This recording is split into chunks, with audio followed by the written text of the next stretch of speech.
Imagine a vacation where every passing moment feels heavier, as if the very essence of your being is slipping away. The house seems alive, its mirrors watching, holding secrets they dare not reveal. The caretaker grows younger with each day, his smile widening as your strength fades. In this quiet horror, the walls close in and the truth is a cage, one you never agreed to enter. When Danny and her family rent a secluded lake house mansion for their vacation, things take a strange turn. The creepy young caretaker, Peter, seems overly charming, and the family starts to feel drained, literally. Danny uncovers the horrifying truth. Peter is using enchanted mirrors to steal their life force, keeping himself young and vibrant at their expense. In a race against time, Danny smashes the sinister mirror, breaking the spell and saving her family from a fate worse than aging. But the question lingers: what price would you pay to stay young forever? According to Zizek,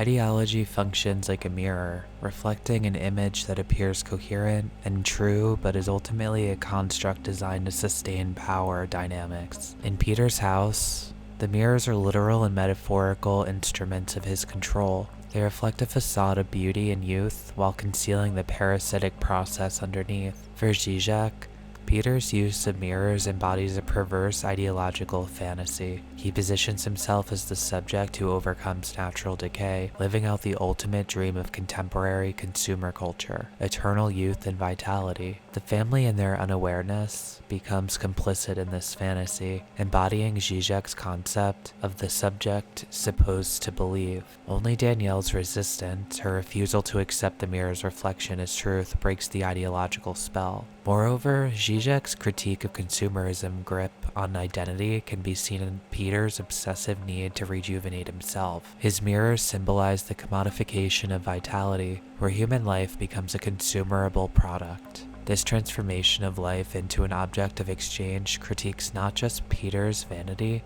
but the larger societal obsession with youth and beauty as commodities to be bought, sold, or stolen.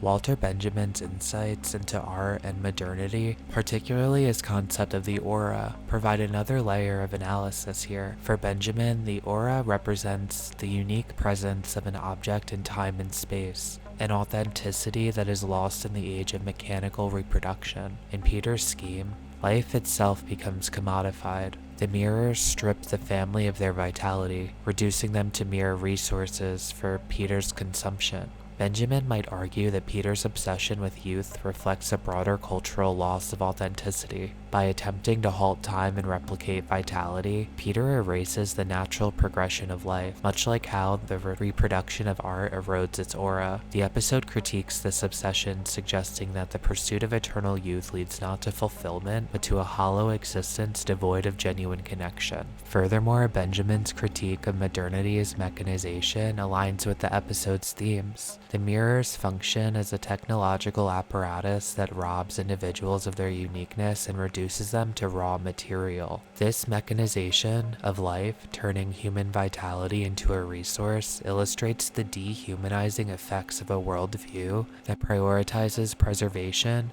over authentic living. Peter's actions can be understood through the lens of modern psychology, particularly theories of narcissism and mortality salience. Narcissistic personality disorder involves an inflated sense of self-importance and need for admiration, often masking deep insecurities. Peter's reliance on mirrors and his parasitic behavior suggest a pathological narcissism. His refusal to age reflects a fear of mortality, a psychological phenomenon explored in terror management theory. Terror management theory posits that humans cope with the awareness of death through cultural worldviews and symbolic immortality. Peter's scheme, stealing youth to sustain himself, represents an extreme response to this existential fear.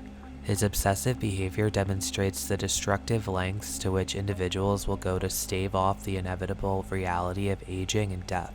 From a family systems perspective, my favorite, Peter's parasitism can also be viewed as a form of emotional vampirism, where he thrives on the vitality of others to sustain his fragile self-concept. This dynamic highlights how pathological narcissism not only isolates the individual, but also drains those around them. creating a cycle of exploitation and dependency. In today's world, the themes of the tale of the captured souls resonates more than ever. Social media platforms act as modern-day mirrors, reflecting curated images of perfection that often mask deeper insecurities. The pursuit of eternal youth has evolved into a multi-billion-dollar industry, with cosmetic surgeries, anti-aging products, and even digital filters promising to halt time. Yet as the episode suggests, this pursuit is ultimately hollow, leaving individuals disconnected from their authentic selves. Psychological studies reinforce this critique.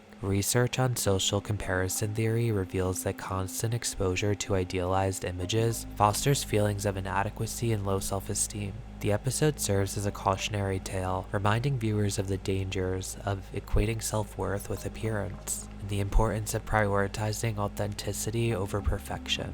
The tale of the captured souls exemplifies how Are You Afraid of the Dark skillfully blends supernatural horror with layered social commentary. Beyond its surface-level suspense, the episode critiques societal obsessions with youth, beauty, and control, echoing cultural anxieties that remain relevant today. This is achieved through a tight, atmospheric narrative that capitalizes on its claustrophobic setting and unsettlingly pristine imagery. The interplay of light and shadow, combined with strategic close-ups of the mirrors, enhances the visual storytelling, reinforcing the thematic weight of reflection and deception. The episode's villain, Peter, is a chilling archetype of unchecked narcissism and ambition, portrayed with just enough charm to make his malevolence unnerving. The character of Danny serves as a compelling foil, embodying curiosity, resilience, and an intuitive morality that enables her to resist the insidious allure of Peter's world. This dynamic heightens the stakes, making the eventual shattering of the mirrors